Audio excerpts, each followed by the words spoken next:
My name is Eleanor. I'm 68 years old and have lived most of my life in a quiet coastal town where the waves meet the shore in a gentle rhythm, much like the pace of my days. For years I was known by neighbors as the quiet one, the woman who kept to herself, tended to her garden, and rarely spoke beyond polite hellos and small talk. My life was comfortable, but I felt a deep, persistent stillness inside, an emptiness I couldn't quite name. Widowed for nearly a decade, I filled my days with routines. Morning walks along the beach, tending to the roses in my garden, and reading books that transported me to places I would never visit.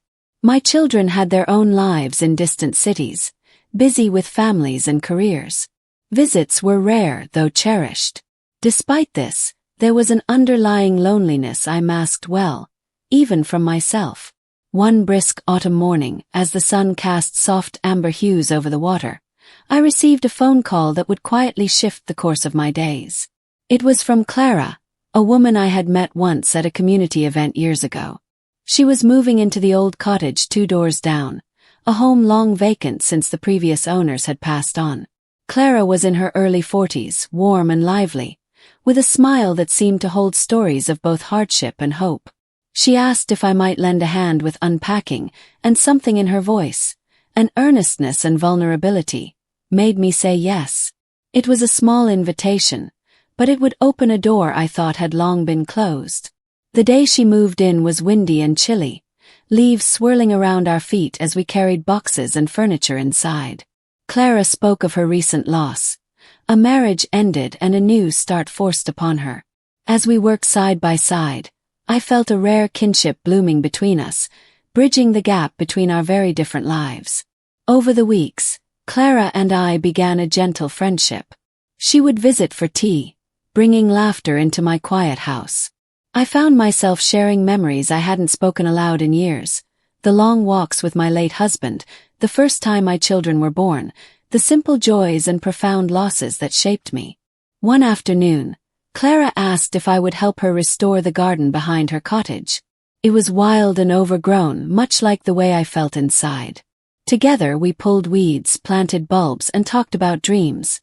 Hers of running a small cafe, mine of traveling again, even if just for a brief moment. Our conversations meandered through seasons and stories, each one revealing layers of strength, fear, and hope. For the first time in years I felt seen, not as a relic of the past, but as a woman still unfolding, still capable of growth and joy. The town began to notice the change too. My steps grew lighter, my smile more frequent. I started attending community events with Clara, even volunteered to help organize the annual fall festival. The years of silence were slowly replaced by vibrant new connections. One evening, as the sky blushed with the colors of dusk, Clara and I sat on her porch with cups of herbal tea. She turned to me and said, "You've taught me that it's never too late to start over, Eleanor." I smiled, feeling a warmth spread through me. It wasn't just Clara who was learning, it was me too. In helping her rebuild her life, I had rediscovered my own. I began to write again, penning letters to friends, journaling memories and hopes, and even composing poems. The world that had seemed so quiet and still was, in fact, full of possibility. Months later, I booked a ticket for a small trip to a coastal village I had always wanted to visit. I traveled alone, but my heart was full, buoyed by new friendships and a renewed sense of self. When I returned, the garden was blooming brighter than ever. Clara had started her cafe, and it quickly became a place of warmth and laughter for the community.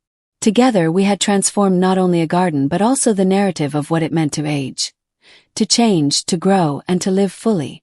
Life had not stopped at 68.